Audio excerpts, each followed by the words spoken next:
कई जो स्टडीज की गई है उसमें सबसे ज्यादा इंटरनेट हिंदुस्तान में कटता है। ऑनलाइन क्लासेस बच्चे कर रहे हैं सैयद जफर इस्लाम साहब, नुकसान हो रहा है, बिजनेस को नुकसान हो रहा है। वो वाला डेटा हम आपको दिखाएंगे, लेकिन उससे पहले जल्दी से सुबुही खान रिस्पॉन्ड कीजिए। वो कह रहे हैं कि किसानों के साथ जो व्यवहार है उसकी वजह से दुनिया भर में नाक कट रही है। जी देखिए अंजना जी, ये किस तरह से भारत के अगेंस्ट एक नरेटिव बिल्डिंग करते हैं, अभी मैं आपको कुछ सेकंड्स में एक्सपोज कर दूंगी। चलिए मान लिए इत्तेफाक है कि रिहाना का या ग्रेटा थर्नबर्ग का या मियां खलीफा का एक साथ ट्वीट आना, हमने इत्तेफाक मान लिया।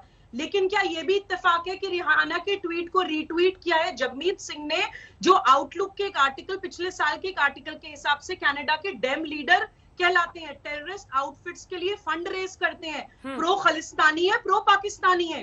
देखिए कानून ऐसा नहीं है कि इस देश में पहली बार बनने अजना जी, लेकिन हम देख रहे हैं पिछले कुछ सालों से कुछ भी होता है, सारी भारत विरोधी मानसिकताएं, चाहे वो वामपंथी हो, जिहादी हो, खालिस्तानी हो, इंटेलेक्चुअल टेररिस्ट हो, अर्बन नक्सल्स हो, विधर्मी राजनीतिक पार्टियां हो या इंटरनेशनल पावर्स हो, सब एक साथ मिलकर गठबंधन करके भारत के खिलाफ एक नरेटिव बिल्ड करने की कोशिश करनी स्टार्ट कर देती है। मैं समाजवादी पार्टी और कांग्रेस की यहाँ प्रवक्ता बैठे उनसे पूछती हूँ कि अगर आपको इतनी चिंता है किसानों की, तो क्या आप नहीं जानते कि एग्रीकल्चरल इश्यूज संविधान के कॉन्करेंट लिस्ट में आते हैं, केंद्र भी उन पे कानून बना सकती है और राज्य सरकारें भी बना सकती है। अगर आपको इतनी चिंता है तो आप राज्य के लेवल पे क्यों नहीं बनाते हैं किसानों के लिए कोई कानून? आपको ना कोई चिंता है, ना आप किसानों के साथ हैं, आपको सिर्फ एक मुद्दा मिल गया है भारत विरोध करने का और मोदी विरोध करने का, उस शीर्ष नेतृत्व का विरोध करने का जो भारत विरोधी मानसिकताओं के सामने फियर्स वॉरियर की तरह खड़ा है। जो आदमी, आप उसको हरा नहीं पा रहे हैं सारे मिलकर, तो इसलिए आप झूठ बोलना स्टार्ट कर रहे हैं,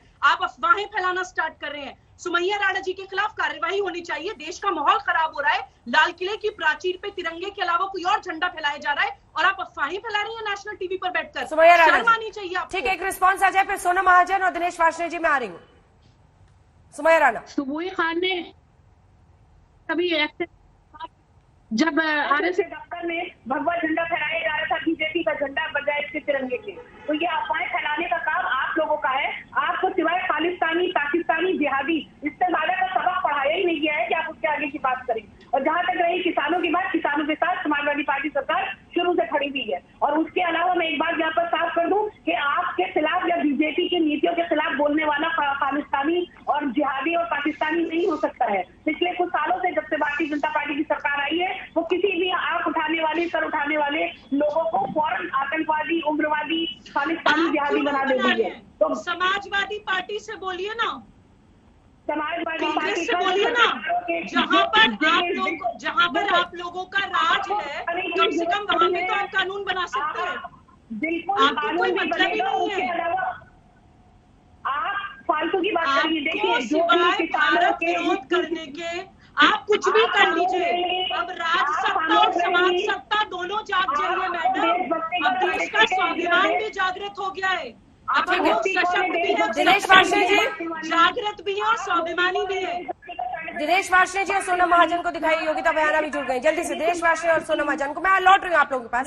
दिनेश वार्ष्णेय जी, इंटरनेट सेवाएं रोकने पर रिहाना ने पूछा है कि इस पर हम बातचीत क्यों नहीं कर रहे। आपको तो रिहाना का ट्वीट अच्छा लग रहा होगा, सही लग रहा होगा प्रोफेसर साहब? नहीं, मुझे तो हाँ अंजना जी, मुझे तो तब भी बहुत अच्छा लगा था जब मोदी जी ने कहा था अब की बार ट्रम्प सरकार, और जब कैपिटल हिल पर उसी टर्म ने गुंडागर्दी करवाई थी, मुझे तो वो भी बहुत अच्छा लगा था। मुझे तो वो भी बहुत अच्छा लगा था जब देश में कनाडा के प्रधानमंत्री जस्टिन ट्रूडो ने सपोर्ट किया फार्मर्स को। क्या गलत है? अंतर्राष्ट्रीय युग है। अगर आप किसानों को, देश की 70% जनता को आप इस तरह से ठंड में मारेंगे और मोटे मोटे कील के खिचौड़े वहां पे सड़क में गड़वाएंगे और कटीली तारें लगवाएंगे, ये युद्ध के मैदानों में लगाई जाती हैं बॉर्डरों पे, तो आप युद्ध लड़ रहे हो क्या देश की जनसंख्या के खिलाफ? जनतंत्र चला रहे हो या गणतंत्र चला रहे हो या तानाशाही चला रहे हो? वो पूरा कर ले प्रोफेसर साहब, पूरा कर ले, फिर जवाब दीजिएगा। तानाशाही चलिए। और इंटरनेट काटने से जो नुकसान हो रहा है और सड़कें जो गोदने से जो नुकसान हो रहा है, 100 फीट की खाई खोदने से नुकसान हो रहा है, ये कौन सा डेमोक्रेसी चला रहे हो? ये कौन सा देशभक्ति है? साहब मैं ये जानना चाहता हूँ। ये तो देशभक्ति नहीं है, देश के खिलाफ काम कर रही है हम ये सरकारें, और ये इसलिए कर रही है कि इनको पूंजीपतियों को फायदा पहुंचाना है इस रक्षक में। ये पूंजीपतियों के लिए बजट आपने देख लिया ना, पूरा का पूरा बजट पूरा का पूरा बजट सेल लगाई है हिंदुस्तान में, एयर इंडिया सेल, ट्रांसमिशन अब आप अपने लेफ्टिस्ट एजेंडा पर बताइए। बजट के दिन आप बहस हो गई थी सर इस पर, ठीक है, आज के टॉपिक पर ही रहिए। जल्दी से सोना महाजन आपका रिस्पॉन्स। वो कह रहे हैं कि अब इंटरनेशनल हो चुका है सब कुछ, हर व्यक्ति किसी भी मुद्दे पर लिखने के लिए स्वतंत्र है सोशल मीडिया पर। लेकिन सवाल ये है कि जिस एक व्यक्ति ने रीट्वीट किया है और जिससे रिहाना की दोस्ती का जिक्र हमेशा होता है, वो खालिस्तान मूवमेंट को सपोर्ट करता है। ऐसे में क्या दूसरे नजरिए से इस ट्वीट को देखा जाए? सोनम महाजन को बोलने दीजिए। प्रोफेसर जी, अंजना जी, आप वाजपेयी साहब को चुप करवाइए ताकि मैं जवाब दे पाऊं। ठीक है प्रोफेसर साहब, एक सेकंड। हाँ जी, अंजना जी, पहले तो मुझे लगता है कि भारत देश की बहुत बड़ी हमारा दुर्भाग्य है कि हमारे देश का जो विपक्ष है वो किसी मुद्दे पे बात करने के बजाय वो एक जिसको आप कहेंगे ना खोखला प्रतीकवाद, हॉलो सिंबोलिज्म की लड़ाई में ही अटक के रह गया है। ये लड़ाई है रिटोरिक वर्सेस रियलिटी की।